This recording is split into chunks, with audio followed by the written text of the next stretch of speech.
주실 때에 딱 이러는데 어떤 권사님이 주여 막 이렇게 하시는데 속에서 막 부담감이 막 아, 잘해야겠다. 잘 준비해서 잘 해야겠다. 이런 생각들이 들더라고요. 또 하나님께서 주시는 그러한 거룩한 부담감이구나 이런 생각을 또 한번 해봅니다. 저 오늘 PPT가 있거든요. 제가 한번 넘겨봐도 될까요? 제가 PPT를 한번 넘겨보는데 안 되죠? 제가 말씀드리면 넘겨주시면 되겠습니다. 네, 오늘은 베드로전서에 대해서 같이 보려고 합니다. 그 베드로전서는 누가 썼죠? 베드로가 쓴 편지입니다. 편지요. 어떤 사람들에게 썼냐면요, 자기랑 같이 죽을 똥 살 똥 신앙생활 했던 사람들, 그 사람들 같이 뭉쳐만 있는 것이 아니라 각 지역으로 다 흩어진 사람들에게 이 편지를 썼습니다. 흩어졌으니까 편지를 썼겠죠.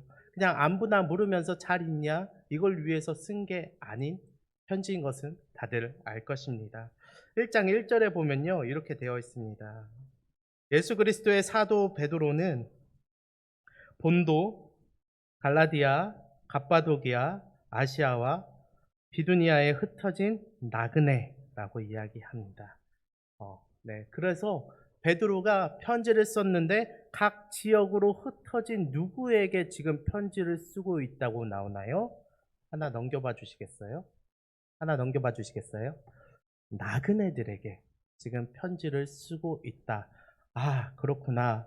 죽을 똥 살 똥 같이 신앙생활 하면서 이제는 그 복음을 그 마음 가운데 품고 각 지역으로 흩어져서 나아간 그 사람들을 가리켜 뭐라고 이야기하냐면 너희는 나그네다 라고 이야기하는 것입니다.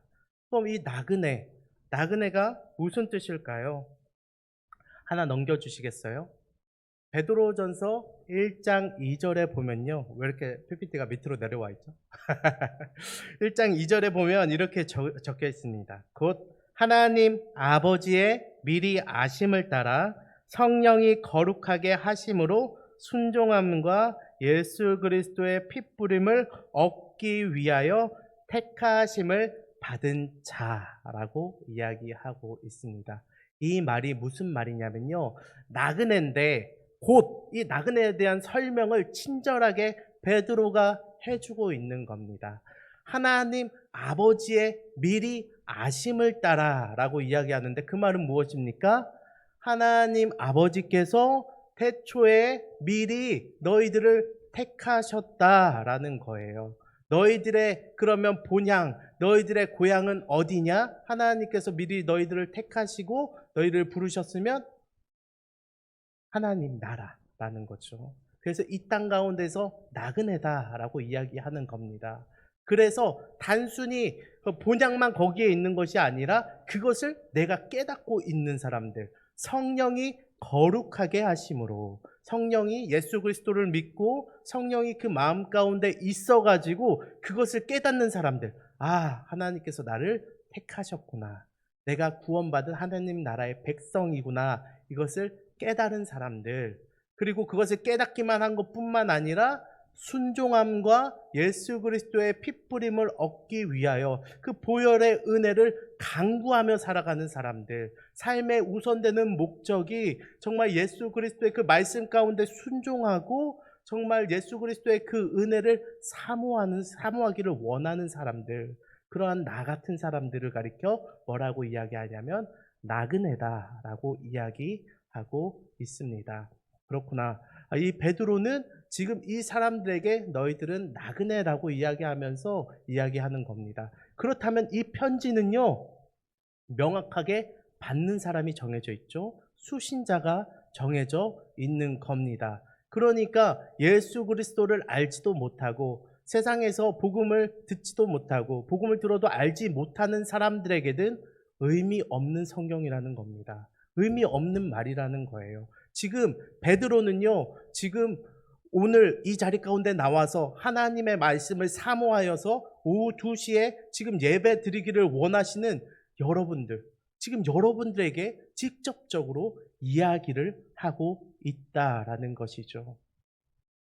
그렇게 오늘날 따져보면은 단순히 그 지역적으로만 이 편지가 나아가는 것이 아니라 시대를 넘어서 예수 그리스도의 복음을 바라고 정말 나그네 되기를 원하는 우리 모두에게 지금 이 편지가 전해지고 있다라는 것입니다. 근데 이 편지를 쓴 이유가 있습니다.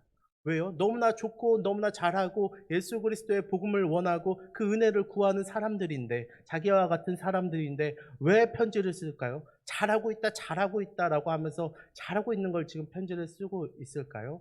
그렇지 않습니다. 그러한 예수 그리스도를 잘 믿는 사람들도 흔들리기 때문에 편지를 쓴 것입니다. 하나 넘겨주시겠어요? 베드로전서 1장 6절에 보면 이렇게 적혀 있습니다. 너희가 이제 여러 가지 시험으로 말미암아 잠깐 근심하게 되지 않을 수 없으나, 부정의 부정은 강한 긍정이죠. 여러 가지 시험이 우리들에게 이 땅 가운데 살면서 당연히 있고, 그 시험 가운데 누구나 예수 그리스도를 잘 믿는 사람들 누구나 흔들릴 수 있다라는 말이에요. 베드로는 너나 나나 너무나 잘 예수 믿고 그 마음 가운데 성령님께서 내주하신 거 다 알아. 근데 너나 나나 흔들릴 수 있어. 그러면서 지금 그 자들에게 지금 편지를 하고 있는 것입니다. 그런 자들에게 당부하고 있는 말이 있는데요. 하나 더 넘겨주시겠습니까? 이러한 시험이 닥칠 때에 이렇게 하자라고 이야기하는데, 먼저 이렇게 하지 말자라고 이야기를 합니다. 뭐라고 하냐면요, 너희가 순종하는 자식처럼 전에 알지 못할 때에 따르던 너희 사욕을 본받지 말아라. 제가 청년들에게는 뭐라고 설교했냐면요, 제가 그런 건 아닙니다. 저는 담배 필 줄 몰라요. 근데 제가 만약에 옛날에 담배를 정말 좋아하고 잘 피던 사람이라고 생각해 보세요. 제가 담배를 엄청 의존적인 사람이라고 생각해 보세요. 뭔가 힘든가 어려움이 있을 때 이 담배가 너무나 생각나고 땡기는 사람이라고 한번 생각해 보십시오. 근데 그런 제가 예수님을 믿고 담배를 끊어버렸다고 한번 가정해 봅시다. 근데 이러한 사람들에게도 시험이 있다라고 이야기하죠. 그리고 흔들릴 수 있다라고 이야기합니다. 그러니까 갑자기 어떤 생각이 드냐면, 예수님 믿고 분명히 변화됐음에도 불구하고 담배 생각이 나는 거예요. 그래서 담배, 제 이야기는 아니라고 말씀드렸습니다. 제가 이렇게 막 또 담배 생각이 나서 주섬주섬 편의점 앞에서 기웃기웃, 그러한 모습들을 하지 말자는 거죠. 예전에 너희가 예수 그리스도를 모를 때 했던 그 행동들, 그 패턴들, 그러한 모습들 하지 말자라고 지금 베드로가 이야기하고 있는 것입니다. 그러면은 이러한 것들에 대해서 뭐라고 할 수 있느냐? 이러한 것들에 대해서 교리적으로는, 신학적으로는 세속적이다라고 이야기할 수 있습니다. 하나 넘겨주시겠어요? 네, 세속적인 게 다른 게 세속적인 게 아닙니다. 자꾸만 세상적으로 세상의 것들을 원하게 되는 것, 세상에 속하려고 돌아가려고 하는 것, 이것을 세속적이다라고 이야기할 수 있는 것이죠. 너희가 이렇게 세속적이게 되지 말고 이렇게 해라라고 하면서 베드로전서 1장 15절에서 이야기하는데, 하나 넘겨주시겠습니까? 이렇게 이야기합니다. 오직 너희를 부르신 거룩한 이처럼 너희도 모든 행실에 거룩한 자가 되라라고 이야기하는 것이죠. 그러면 우리는 알 수 있습니다. 하나 더 넘겨주시겠어요? PPT가 조금 이상한데, 그 거룩한 자와 세속적인 자는 대조적인 거구나. 거룩한 자와 세속적인 것은 반대되는 것이구나 라고 우리는 알 수가 있습니다. 그렇습니다. 거룩한 자라는 것은 하나님께 속한 것이고, 세속적인 자라는 것은 세상에 속하려고 하는 것입니다. 그렇기 때문에 이 두 가지가 서로 대비되고 있고, 그리고 베드로는 세속적이게 되지 말고 정말 거룩한 자가 되라 라고 이야기하는 것이죠. 근데요, 그렇다면요, 이렇게 말은 좋죠. 우리도 그거 다 알고 있잖아요. 근데 왜 우리는요, 시험 가운데서 계속해서 우리는 세속적이게 변하게 되는 걸까요? 아까도 말씀드렸다시피 누구나 시험 가운데 흔들리고 자꾸만 옛 생각이 떠오르고 그것에 가려고 하고 그러한 마음이 듭니다. 왜 우리는요 자꾸만 이렇게 세속적이게 변할까요? 그 이유는 바로 하나 넘겨주시겠어요?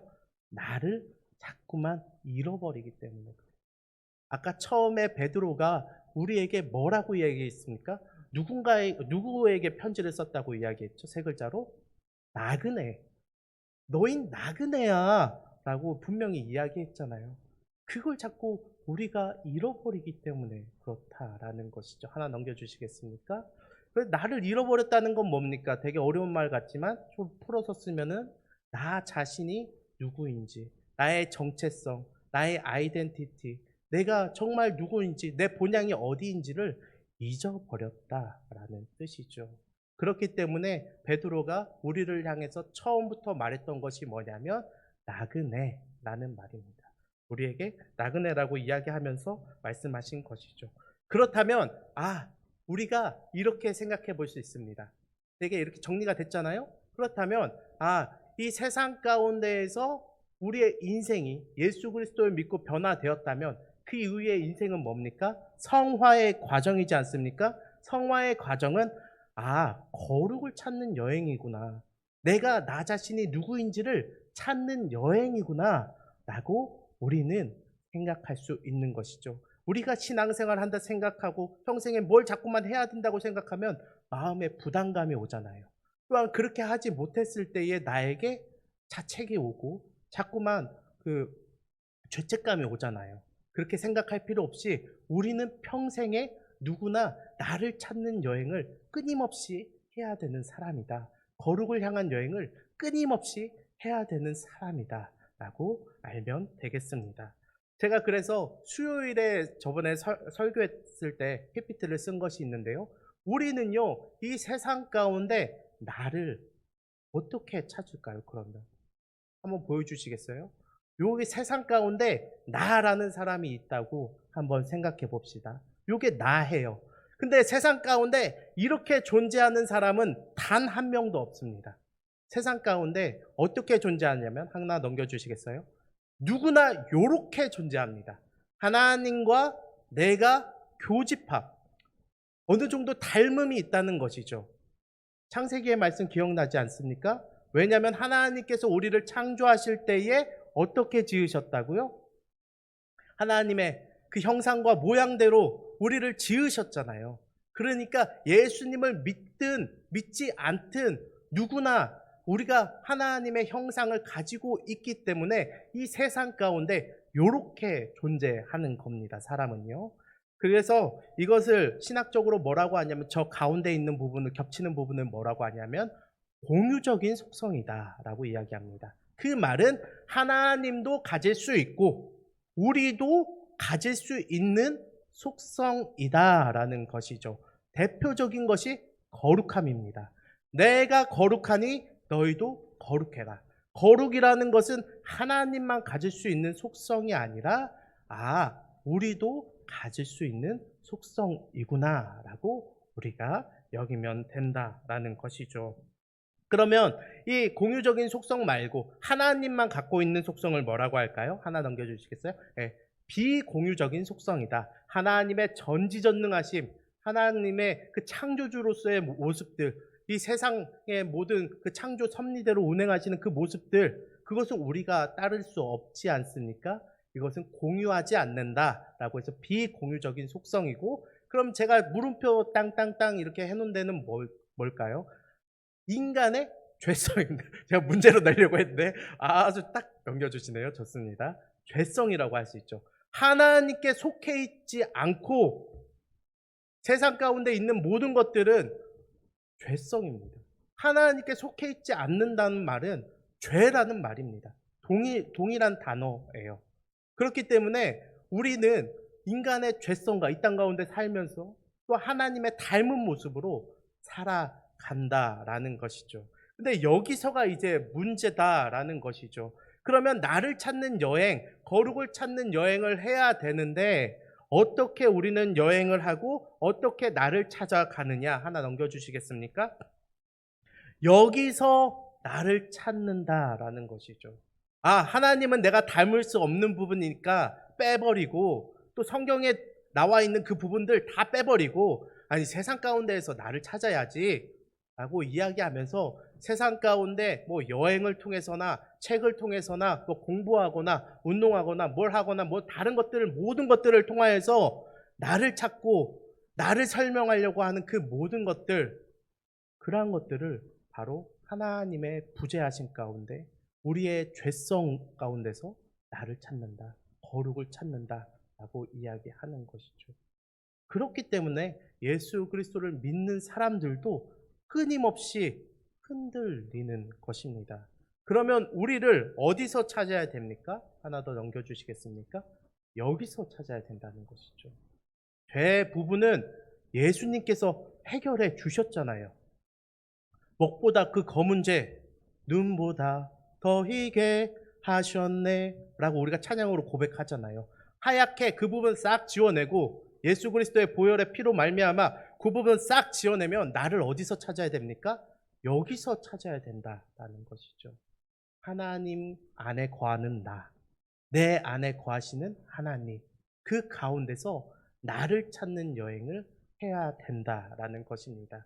이것이 인간을 지으신 목적을 회복하는 여행이며 이것을 거룩해지는 방법이라고 할 수 있습니다. 우리가 정말 이것 가운데 거룩해진다면 그제서야 우리가 무엇이 생기냐면 눈이 생기는 것이죠. 하나 넘겨주시겠습니까? 네. 요게입니다. 네, 그렇습니다. 그리스도인은 그때의 눈이 생깁니다. 내가 저기에 속해서 나그네가 되어야 세상을 바라보는 관점이 달라지는 거예요. 뭐가 문제인지, 뭐가 세속적인 것인지, 뭐가 거룩한 것인지 우리가 구별할 수 있는 눈이 그제서야 생긴다라는 것입니다. 하나 더 넘겨주시겠습니까? 네, 그렇습니다. 이 눈이 있어야만 세상과 그리고 하나님 안에서의 그 거룩을 구별할 수 있게 된다라는 것이죠. 이게 있어야만 우리가 이 땅을 살아가면서도 우리가 흔들리지 않고 세상을 나아갈 수 있다라는 것입니다. 이 시험이라는 것은 우리가 어찌할 수 없는 일이에요. 시험이라는 것은 어찌할 수 없지만 시험을 당했을 때에, 시험을 받았을 때에, 아니면 내가 세상을 살아가면서 고난과 어려움이 있을 때 이 눈이 있어야만 우리가 구별할 수 있다라는 것이죠.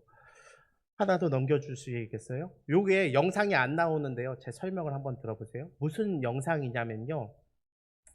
그 엄마가 아들한테 장난치는 거예요. 엄마가 화장실에 가서 아들아 휴지 좀 엄마 휴지 없네 여기 휴지 좀 갖다 줘 하니까 아들이 또 착한 마음에 저렇게 휴지를 들고 엄마한테 찾아갑니다. 근데 엄마가 손가락에 그 된장을 묻히고 있어요. 그래서 엄마가 휴지를 받는 척하면서 아들 손에 된장을 묻히는 거야. 그러니까 아들이 막 울고불고 막 난리가 난 거예요. 그 영상입니다. 보면 좋겠는데 이게 안 나오더라고요. 그 영상입니다. 그 영상을 보면서 한번 여러분들 생각해 보세요. 하나 더 넘겨주시겠습니까? 이 아이가 눈물 나는 이유가 뭘까요? 자, 하나 더 넘겨주시겠어요? 1번 손에 똥이 묻어서, 2번 손에 된장이 묻어서. 똥이 묻어서요? 정답은 하나 더 넘겨주시겠습니까? 3번입니다. 똥과 된장을 구별하지 못했기 때문에 눈물이 나는 거예요. 엄마가 묻혔는데 이게 얘가 된장이라는 걸 알았어 봐요. 어른들 속겠습니까? 어른들 딱 이렇게 했을 때 이렇게 보고 아이 된장 장난치지 마 이러겠잖아요. 아니면은 엄마가 장난치니까 웃으면서 그 시간이 웃는 시간이 될 수도 있었겠죠. 근데 이 아이가 눈물 흘리는 이유가 뭡니까? 똥인지 된장인지 구별을 못했기 때문에 눈물이 나는 거예요. 엄마가 나한테 똥 묻혔다고 생각하는 겁니다. 그러니까 억울하고 더럽고 뭐 여러 가지 마음이 섞이니까 눈물이 나는 거겠죠. 이것과 대입해서요. 하나 더 넘겨주세요. 우리의 인생 가운데 우리가 눈물 나는 이유는 뭘까요? 이 아이와 같이 우리의 인생 가운데에서 이러한 일들이 있을 때 우리가 눈물 나는 이유 하나 더 넘겨주시겠습니까? 고난이 정말 힘들어서 우리가 눈물이 납니까? 우리의 삶에 어떠한 문제 때문에 우리가 정말 눈물을 펑펑 쏟으면서 힘들어서 눈물이 나냐고요. 정답은 이거죠. 하나님의 뜻을 구별하지 못했기 때문에 그렇습니다. 우리가 어려움이 있을 때 이것이 하나님의 뜻이라면 여러분도 끝까지 갈 거예요. 결말이 보인다면요, 끝까지 할 것입니다. 그리고 이걸 통해서 내가 뭔가를 더 얻는 것들을 알고 있고, 또한 이것을 통하여서 그 끝에 하나님께서 나를 위해 준비해 놓으신 것이 우리가 보인다면요, 오히려 그 시험에 도전하지 않겠습니까? 눈물 흘리고 좌절하고 쓰러질 사람은 없습니다. 그렇기 때문에 우리는 이 거룩의 눈을 가지고 살아가야 한다는 것이죠. 하나님께서도요, 우리에게 이 거룩함을 주시기 위해서 내가 거룩한 것처럼 너희도 거룩하라 라고 이야기하지 않습니까? 하나님의 그 거룩은 무엇이었습니까? 우리에게 직접 보여주셨어요. 바로 예수 그리스도십니다. 이 세상 가운데에서 그분을 구별하여서, 예수 그리스도께서 세상 가운데에서 우리를 구별하여서 선택하신 거예요. 하나님께서도 우리를 구별하여서 우리를 선택하셔서 그렇게 거룩이라는 단어를 사용할 수 있게 된 것이라고. 그럼 그런 우리가 예수님의 그 거룩을 닮아서 이 세상 가운데서 예수 그리스도를 선택해야 되지 않겠습니까? 예수님께서 죽기까지 우리에게 그렇게 하신 것처럼 우리도 그렇게 예수 그리스도를 의지함으로 말미암아 이 세상 가운데에서 그리스도를 선택하며 살아가야 된다라는 것이죠.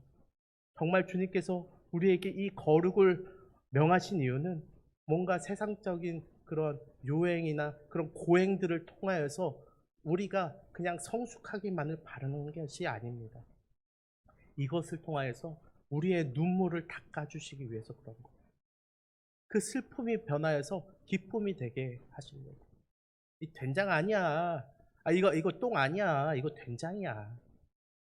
이것을 구별하면서 이 세상 가운데서 우리가 흔들리는 그 어려움들 가운데, 시험들 가운데, 이 정도 하나님께서 우리에게 은혜 주시려고 이러시지. 하나님께서 우리를 붙들어줘 더 잘되게 해주시려고 이것을 깨닫게 하시기 위해서 우리에게 거룩을 명하신다라는 것이죠. 우리가 이것을 분명히 기억했으면 좋겠습니다. 예수 그리스도께서도 이것을 위해서 피 흘리셨습니다. 이것을 위해서 우리의 허리를 동여매고, 베드로전서에서 베드로가 이야기하는 것처럼 우리의 허리를 동여매고 주님께서 이끄시는 대로 나아가는 우리 개신교회 모든 성도님들 되시길 진심으로 바라고 기도합니다. 사랑과 은혜가 풍성하신 하나님 감사합니다. 연약하고 부족한 우리에게 함께하기를 원하셔서 우리에게 거룩을 허락해 주시네 너무나 감사를 드립니다.